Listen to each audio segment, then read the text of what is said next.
At so ayan, hi guys, welcome back sa channel natin at eto na si Spoiler Chapter 1104. So ayan, bago tayo magsimula ay kung bago ka pa lang sa channel natin ay huwag mo kalimutan mag-subscribe at pakipindot na rin sa notification bell para ma-update ka every time na meron tayong bagong upload. So yun lang naman po at ulit ay maraming salamat sa paghihintay. So huwag na natin patagalin pa, simulan na natin yan.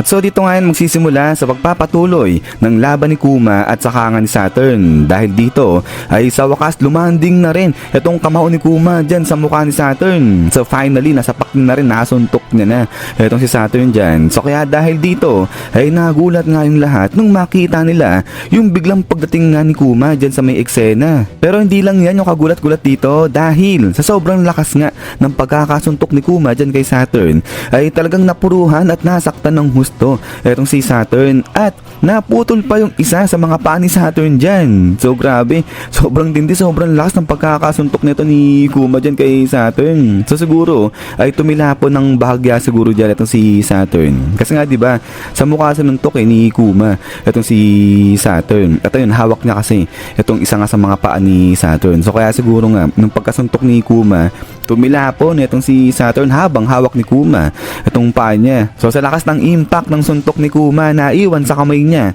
itong isa sa mga paa ni Saturn. So baka lang naman ganyan yung nangyari. But anyway, sa ayun nga confirm na naputol itong isa sa mga paa ni Saturn. But pagkatapos niyan ay dito naman sa side ni Kizaru ay nagising na ulit, nabuhay na ulit itong si Kizaru, nakakagalaw na siya. At dahil dito ay sinimulan niya nang atakihin ulit itong grupo ng Straw Hat Pirates natin. But fortunately, itong Straw Hat Pirates natin ay biglang nakakagalaw na nga sila dahil sana damage nga itong si Saturn. At eto ay nag-a-attempt na ulit na lumaban itong Straw Hat Pirates natin dyan na kala Kizaru, kala Saturn. So bakbakan na naman na. So grabe, konting post lang pala pahinga para dito kala Sanji, kala Frankie. At eto ay magsisimula na nga silang lumaban ulit o rumesback dyan na sa grupo ni Saturn. Pero yun nga, yung matagal nang pinipredict sa paglalaban nito ni Sanji at saka nga ni Kizaru ay mukhang dito na nga yan magsisimula. So apoy ni Sanji, laban naman dyan nga sa mga ilaw ni Kizaru. So sino kaya yung mas malakas dyan sa dalawa? But ayun pala, ay Ubra Kayaba pala naman itong lakas na ni Sanji ngayon. Kasi parang first time niya ba na lalaban sa isang admiral. So dito natin masusukat nga kung gaano na yung in-improve ni Sanji pagdating sa lakas. But anyways, ay after dito, ay dito naman sa kabilang banda, itong mga Marines ay nagpe-prepare na sila para naman sa destruction nito ng Egghead Island. So grabe destruction talaga eh. So meaning ay wawasakin na nga ng Marines etong Egghead Island ngayon. Pero kasabay nga ng pagpe-prepare ng mga Marines nito sa destruction nga ng Egghead Island ay balik dito kay Saturn dahil naputol nga kanina yung mga paa niya, yung isa sa paa niya, pero bigla kang nag-regenerate ulit etong paa ni Saturn. So grabe ganun kabilis yung regeneration nito ni Saturn, ibig sabihin. Pero medyo lugi pala ibig sabihin kapag ganyan kasi may regeneration ability pa pala dyan itong si Saturn. So ngayon ay ano na kaya ba yung mangyayari dito na kala Kuma sa Straw Hat Pirates natin. So alam natin na itong si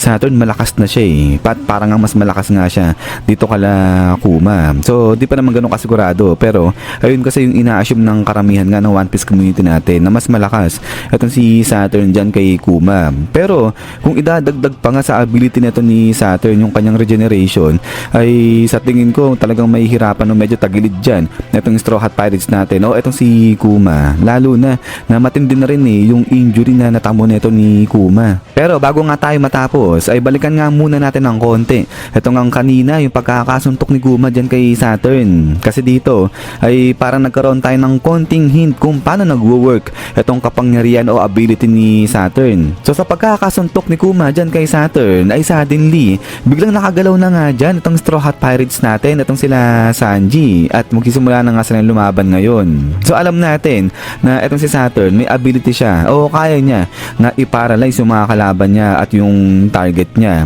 Pero sa eksena nga dito kay Kuma at kay Saturn ay parang binibigyan tayo ng hint nito na siguro kapag nawala na sa concentration nga itong si Saturn ay nagagawa ng makalaya ng mga target niya sa pagkaka-paralyze. At syempre kinakailangan na para mawala yung concentration nga nito ni Saturn, kailangan yan ng malakas na atake o dapat ma-damage siya. Kasi nga diba si Bonnie sinaksak din itong si Saturn, pero walang effect. Itong sila Sanji hindi rin siya nakakagalaw pa rin. So kasi nga mahina lang yung ataking binigay ni Bonnie dyan kay Saturn. So ibig sabihin ay parang may pagka-basic lang din pala yung sa pagdating nga sa ability nito ni Saturn o sa kakayanan niya na i-paralyze yung mga tao. So para makawala ka, kailangan mo nga ma-distract lang dyan itong si Saturn. At isa na nga dyan yung pagbibigay sa kanya ng matinding atake, ng malakas na atake ganyan. Pero dito na-confirm na nga natin yung sa regeneration ability nito ni Saturn. So nung sa una ay medyo nagulat nga tayo nung sa pagkasaksak ni Bonnie kay Saturn